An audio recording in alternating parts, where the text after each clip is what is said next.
Mesdames et messieurs, bonsoir, 15 h au Caire, l'heure de notre journal en langue française et tout de suite les principaux titres. Le président Abdel Fattah el-Sisi souligne l'importance des efforts déployés en faveur de la protection contre l'idéologie extrémiste et de la diffusion des morales justes. Les émissaires américains Witkoff et Kushner arrivent aux territoires occupés pour tenter de consolider l'accord de cessez-le-feu dans la bande de Gaza. Le Maroc remporte pour la première fois le mondial des moins de 20 ans grâce à une victoire 2-0 contre les favoris argentins à Santiago.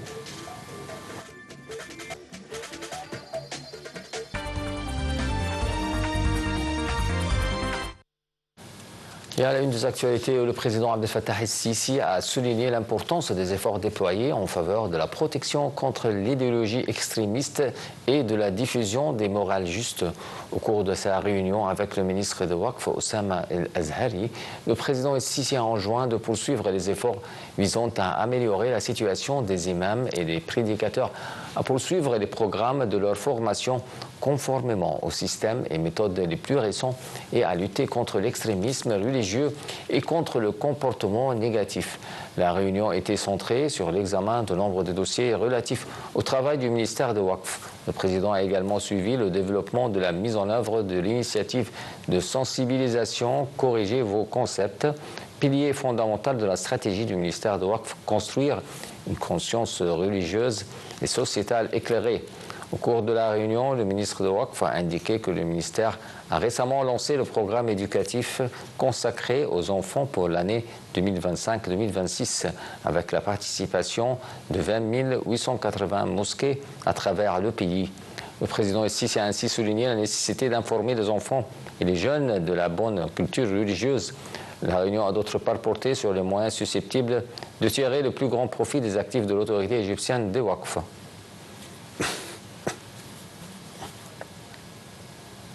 Le ministre des Affaires étrangères, Dr Badr Abdelghati, et son homologue soudanais, Mohiyeddin Salem, ont confirmé la fermeté de la position commune de deux pays en tant qu'État situé en aval du bassin du Nil, soulignant la nécessité du plein respect du droit international dans le bassin oriental du Nil et rejetant catégoriquement toute mesure unilatérale concernant le Nil. En marge de la 5e session du Forum d'Assouan pour la paix et le développement durable, le ministre des Affaires étrangères a souligné l'important engagement de l'Égypte dans les efforts visant à obtenir un cessez-le-feu au Soudan, une trêve humanitaire, affirmant sa pleine solidarité avec le Soudan et soutenant sa stabilité, sa sécurité, sa souveraineté, son intégrité et ses institutions nationales. Le chef de la diplomatie, Dr Badr Abdelghati, a eu des entretiens téléphoniques avec ses homologues français et danois, M. Jean-Noël Barrot et Luc Ramsmon. Au cours des entretiens, Dr Badr Abdelghati soulignait la nécessité d'un accès complet et sans entrave des aides humanitaires à la bande de Gaza et l'importance de mettre en œuvre des plans de relèvement rapide et de reconstruction dans les territoires occupés.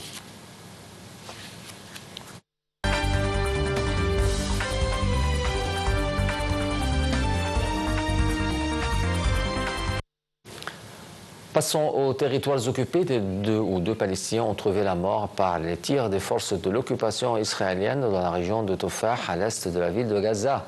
Le président américain Donald Trump a assuré que le cessez-le-feu à Gaza était toujours en vigueur après qu'une série de frappes israéliennes a tué au moins 45 personnes dans le territoire palestinien.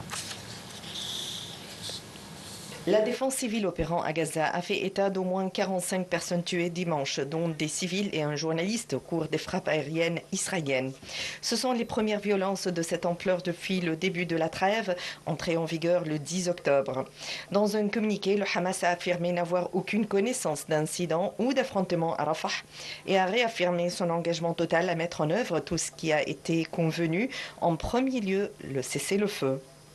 Le président Donald Trump, qui s'exprimait à la presse à bord de son avion, a suggéré que les dirigeants du Hamas n'étaient pas impliqués dans les violations présumées de la trêve et a plutôt blâmé certains rebelles au sein du mouvement.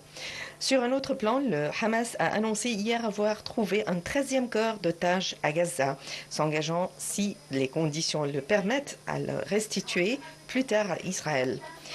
Israël conditionne la réouverture du poste frontière avec l'Égypte de Rafah, crucial pour l'entrée des aides à la remise de tous les otages décédés.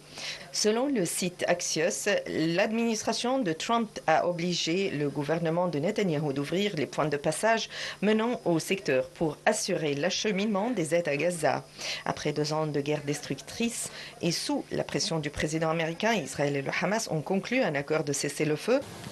Toujours sur les territoires occupés, l'envoyé spécial Steve Witkoff et le conseiller présidentiel américain Jared Kushner sont arrivés en Israël pour tenter de consolider l'accord de cessez-le-feu dans la bande de Gaza. Lors de la visite, Witkoff se concentrera sur la nécessité de passer à l'étape suivante de l'accord, de suivre le retour de corps des otages, d'organiser l'acheminement de l'aide humanitaire à Gaza et de créer une force de stabilisation pour aider à maintenir la sécurité dans la bande de Gaza.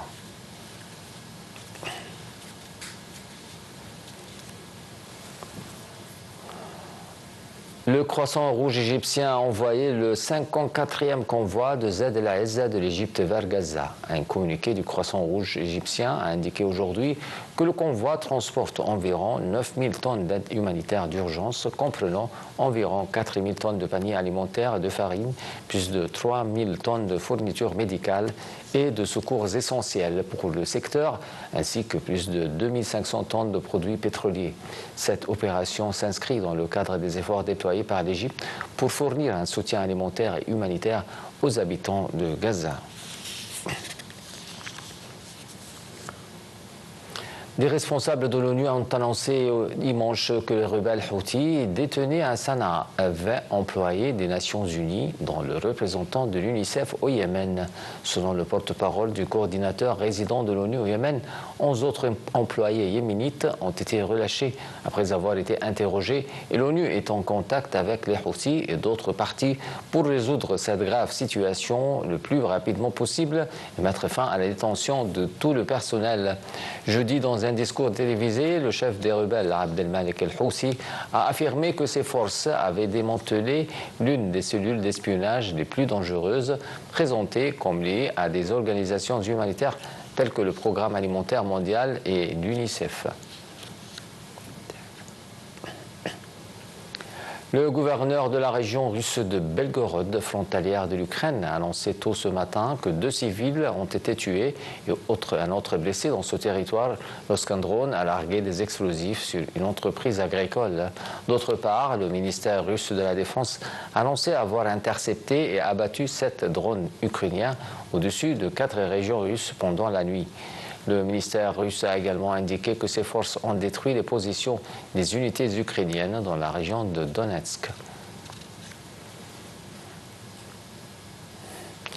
Le président ukrainien Volodymyr Zelensky a assuré être prêt à se joindre à la rencontre prévue prochainement à Budapest entre ses homologues américains et russes Donald Trump et Vladimir Poutine s'ils recevaient une invitation en ce sens.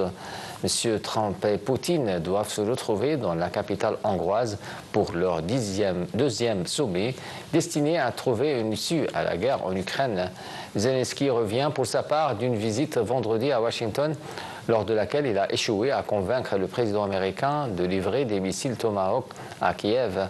Selon Zelensky, les conditions de la Russie pour aboutir à une paix demeurent inchangées, avec notamment le retrait des forces ukrainiennes de la totalité de Donbass, région industrielle de l'Est de l'Ukraine que Moscou veut annexer. Et en France, la traque a commencé après le spectaculaire cambriolage d'hier au musée du Louvre à Paris. La police française est aux trousses de 4 malfaiteurs partis avec 8 joyaux de la couronne de France. Pourtant, la marque de la criminalité organisée se vole en plein jour dans le plus grand musée du monde qui reçoit près de 9 millions de visiteurs par an et abrite 35 000 œuvres sur 73 000 mètres carrés, a eu un écho international. Un peu après l'ouverture dimanche, une nacelle se cale sous un balcon. Après avoir découpé une vitre à la disqueuse, deux cambrioleurs s'introduisent dans la galerie d'Apollon commandée par Louis XIV pour exalter sa gloire du roi Soleil. La salle abrite la collection royale de gemmes et les diamants de la couronne qui compte environ 800 pièces. Ils ouvrent deux vitrines à la disqueuse, scène partiellement filmée avec un téléphone portable, sans doute par un visiteur selon une source policière et diffusée par les chaînes d'information. Visage masqué, ils volent 9 pièces, toutes du 19e siècle. Un malfaiteur visible sur les images est vêtu d'un gilet jaune. Or, les enquêteurs, qui disposent aussi d'images de vidéosurveillance, ont en leur possession un gilet jaune récupéré après sa découverte par un citoyen, selon la procureure de Paris, Laurée Bicao. Selon les autorités, ils ont volé 8 pièces d'une valeur patrimoniale inestimable. Parmi elles, le diadème d'Eugénie qui compte près de 2000 diamants et le collier de la parure de saphir de Marie-Amélie, dernière reine de France, et d'Hortense de Beauharnais. Il est composé de 8 saphirs et de 631 diamants selon le site internet du Louvre.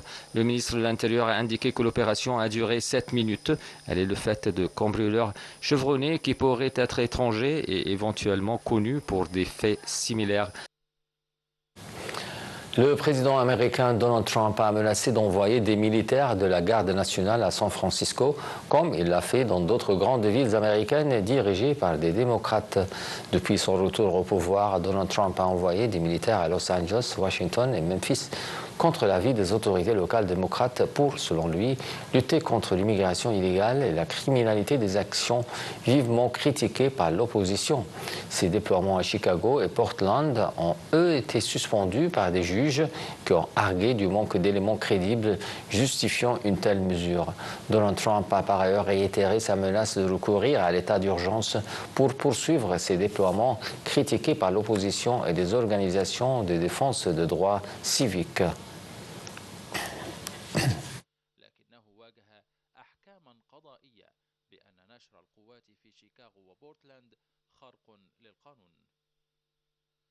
السلطات المحلية في سان فرانسيسكو أكدت بجانبها أنها ليست قوات فيدرالية، مشيرة إلى أن شرطة المدينة تحرز تقدما في